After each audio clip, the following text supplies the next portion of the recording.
Hello, welcome to Restore 2022. Today we're reading Micah chapters 5 and 6. Of course it is seasonally appropriate to be reading Micah chapter 5 right now. It opens with a passage that for the next few days will be read thousands of times in churches around the world. Yet the chapter begins with a startling reference to the humiliation of Israel's king. Foreign forces will enter the land and strike him on the cheek, a gesture of utter contempt. Micah has already predicted the ruin of Jerusalem with its idolatrous kings and clergy. An invasion and judgment will follow. But God promises them a future messianic king, born not in the royal court of corrupt Jerusalem, but in Bethlehem, among the humble clans of Judah, where David got his start. This one will be a ruler with origins from ancient times and will be a true shepherd of his people. Judgment is inevitable, though. Israel will be abandoned until the time has come, and the people will be scattered among the nations. And during this period, God will root out and destroy every symbol and artifact and evidence of pagan worship in the land. Chapter 6 is a new oracle framed as a controversy in a law court.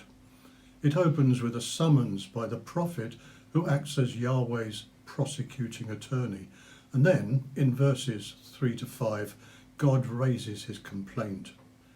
Israel has forgotten all the great and merciful deeds he's done on their behalf, and they've forsaken their allegiance to him. In verses 6 and 7, the defendant has an opportunity to speak, but Israel has nothing to plead.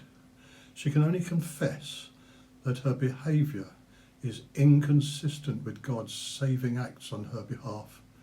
She has betrayed the covenant, and she is utterly guilty as charged.